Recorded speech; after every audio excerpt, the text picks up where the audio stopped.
ہمارے ہاں بعض خطیبوں کی عادت ہے کہ وہ ڈرانے والا پہلو بہت غالب کرتے ہیں، کہ ہر وقت لوگوں کو ڈراتے رہتے ہیں جس سے مایوسی پھیلتی ہے. اور بعض خطیبوں کی عادت یہ ہوتی ہے کہ وہ اللہ کی رحمت کو ایسا بنا کے پیش کرتے ہیں کہ بس سب کی بخشش ہو ہی جائے گی، اور رمضان میں تو ویسے ہی بخشا جائیں گے. جمعے کو مر گئے تو بخش گئے، رمضان میں مر گئے تو پھر تو بخشش پہ مہر لگ گئی. اور اگر رمضان میں 27ویں رات کو مر گئے تو بے شک چرس پی کے مرے ہوں پھر بھی کہاں جائیں گے؟ جنت میں جائیں گے. گانا گا کے مرے ہوں یا چرس پی کے مرے ہوں یا کسی کی جیب کاٹتے ہوئے مر گئے، جانا سیدھا کہاں ہے؟ جنت میں. یہ بھی غلط ہے. اس میں جو اعتدال کی بات ہے وہ وہی بات ہے جو اللہ نے بتائی ہے. قل لعبادی، اے نبی میرے بندوں سے کہہ دیجئے، انی انا الغفور الرحیم، کہ میں غفور بھی ہوں اور رحیم بھی. وَأَنَّ عَذَابِي، لیکن یہ بھی بتا دیں کہ میرا جو عذاب ہے هُوَ الْعَذَابُ الْأَلِيمُ، وہ دردناک عذاب ہے. اس میں اللہ نے ہمیں بتا دیا کہ اللہ کے بارے میں تمہارا کیا کانسیپٹ ہونا چاہیے، یہ اللہ نے خود بتا دیا. اب دیکھیے قرآن کی بلاغت ہے کہ اللہ اپنے بارے میں جو بتانا چاہتے ہیں نا، اس کے بارے میں اللہ نے جو الفاظ استعمال کیے ہیں وہ بڑے عجیب ہیں. ہم جب کسی کو ڈراتے ہیں اور ہم جب کسی کو اپنے بارے میں یہ بتانا چاہیں کہ میں اچھا سلوک بھی کرتا ہوں لیکن جب میرا میٹر گھومتا ہے تو برا سلوک بھی کرتا ہوں، تو ہم یہ اس طرح بتائیں گے نا کہ بھائی میں بہت اچھا بھی ہوں لیکن بہت برا بھی ہوں. یہ کہیں گے نا ہم، بھائی میں بہت نرم دل بھی ہوں لیکن سخت دل بھی ہوں. ہم اپنا انٹروڈکشن یوں کروائیں گے اگر ہم چاہتے ہیں کہ ہمارے بارے میں ایک درمیان کی رائے قائم ہو. اللہ نے جب اپنا تعارف کروایا تو اللہ نے کہا قل لعبادی، اے نبی آپ میرے بندوں کو میرے بارے میں تعارف کروا دیں. کیا تعارف ہے؟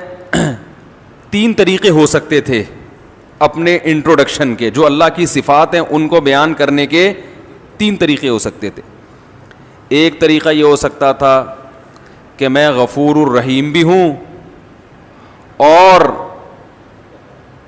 سخت عذاب والا بھی ہوں، سخت عذاب والا بھی ہوں. ایک طریقہ تو یہ ہو سکتا تھا. ایک طریقہ یہ ہو سکتا تھا کہ میری رحمت بھی بہت بڑی ہے اور میرا عذاب بھی بہت بڑا ہے. دیکھو ایک ہوتا ہے اپنی صفت بیان کرنا، ایک ہے اپنے فعل کی صفت بیان کرنا. تھوڑی سی ٹیکنیکل باتیں کچھ زیادہ ہو رہی ہیں، میں اس کو کوشش کروں گا آسان طریقے سے سمجھاؤں. اپنی صفت کا مطلب کیا ہے؟ کہ میں ایسا ہوں.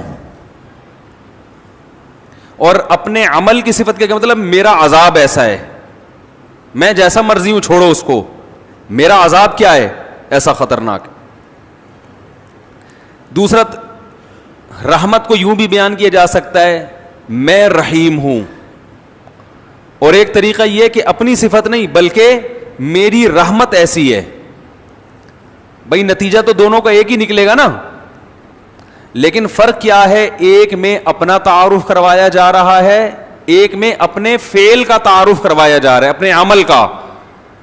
ارے بھائی جب کسی کو دھمکی دیتے ہو ایک بولتے، ایک طریقہ یہ کہ میں بہت سخت آدمی ہوں، اور ایک ہے میرا چماٹ بہت سخت ہے. اب سمجھ میں آئے گا جو میں کہنا چاہ رہا ہوں، میرا جھانپڑ بہت ٹائٹ ہے. ایک طریقہ یہ ہے نا.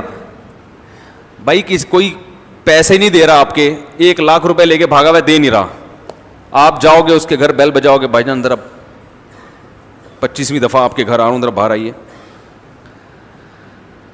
جی کیا کام ہے؟ جی بھائی بات یہ ہے کہ میں 25ویں دفعہ پیسے مانگنے کے لیے آ رہا ہوں آپ کے گھر میں. وہ کہہ رہا ہے یار اصل میں ایکچولی مسئلہ، جیسے کہ لوگ کرتے ہیں، ایکچولی مسئلہ یہ ہے کہ وہ ابھی میرے پیسے بھی نکلے نہیں ہیں، کھلے نہیں ہیں، یا کیا ہے، کوئی بھی ٹاپک کرا دے آپ کو، تو آپ اسے 2 طریقوں سے دھمکی دے سکتے ہو.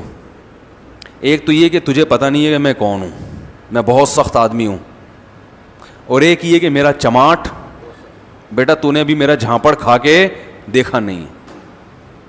یہ دھمکی دینے کے دو طریقے ہو گئے, ایک اپنی صفت کو بیان کیا جا رہا ہے کہ میں ایسا ہوں, اور ایک اپنے عمل کو کہ میرا چماٹ ہے بھائی وہ ایسا ہے. تو اللہ تعالیٰ نے جب رحمت کا تذکرہ آیا تو یہ نہیں فرمایا میری رحمت بہت بڑی ہے, اگر دوسرے مقام پر تو فرمائے میری رحمت بہت بڑی ہے, لیکن یہاں دونوں کا جب ایک ساتھ دونوں صفت کو جب ہائی لائٹ کیا جا رہا ہے اکٹھا, دو متضاد صفات کو, تو رحمت کو اپنی صفت بنا کے پیش کیا, عذاب کو اپنی صفت بنا کے پیش نہیں کیا. کہا قل لعبادی, میرے بندوں سے کہہ دیں, انی انا الغفور, میں مغفرت کرنے والا بھی ہوں اور رحم کرنے والا بھی ہوں, یہ میں والا ہوں, لیکن عذاب والا نہ نہ نہ, ان عذابی, میرا جھانپڑ بھی بہت سخت ہے, میرا عذاب بھی بہت کیا ہے, سخت ہے. اس سے پتہ چل گیا کہ میں عذاب والا نہیں ہوں. آئے ہائے ہائے ہائے, بہت مشکل ہے سمجھانا بھائی. میں عذاب والا نہیں ہوں, لیکن کبھی کبھار جب عذاب دیتا ہوں تو پھر ہلکا جھانپڑ بھی لگا دیتا ہوں میں کبھی کبھار, پھر وہ جھانپڑ بہت سخت ہوتا ہے, وہ مکہ بہت سخت ہوتا ہے, وہ عذاب کا کوڑا بہت سخت ہوتا ہے. اس میں اللہ نے اپنا انٹروڈکشن کروایا, ان تین طبقوں کو غلط قرار دے دیا اس میں اللہ نے.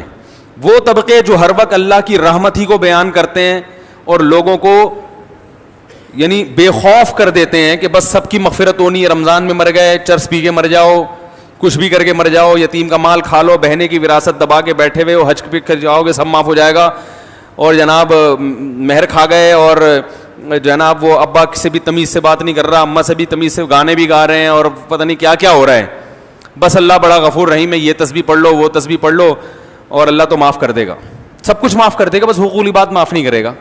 بعض لوگوں نے یہ کہا کہ کیوں بھائی حقوق العباد, حقوق اللہ بھی اللہ نے کہا کہ میں معاف نہیں کروں گا جب تک پکی توبہ نہیں ہوگی اور آئندہ نہ کرنے کا عزم نہیں ہوگا. ہاں حقوق العباد میں یہ ہے کہ صرف اللہ سے توبہ ضروری نہیں ہے, مخلوق سے معافی بھی ضروری, لیکن دونوں کا مسئلہ برابر ہے. حقوق اللہ بھی معاف نہیں ہوتے جب تک پکی توبہ نہ ہو.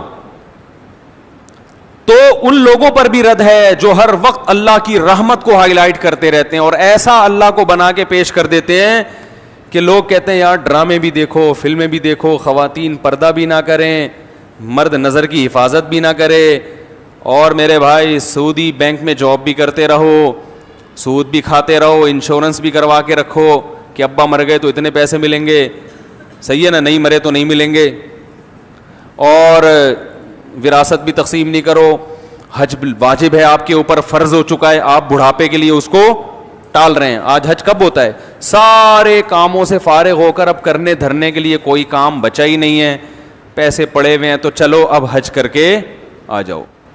ہمارے حضرت فرما رہے تھے ایک دفعہ بیان میں کہ لوگ رمضان میں یہ تو بتاتے ہیں کہ بخشش ہوگی بخشش ہوگی, روزہ رکھا, تراویح رکھی, بخشش پکی بخشش ہے, تیسرا عشرہ جہنم سے خلاصی, 27ویں رات میں تو جنت ہی جنت کا. یہ بھی تو حدیث میں آتا ہے کہ جو روزہ رکھ کے بھی جھوٹ نہ چھوڑے اس کو بھوک اور پیاس کے علاوہ کچھ بھی حاصل, اور جو تہجد پڑھ کے بھی برائی نہ چھوڑے اس کو رات کو جاگنے کے علاوہ کچھ بھی حاصل.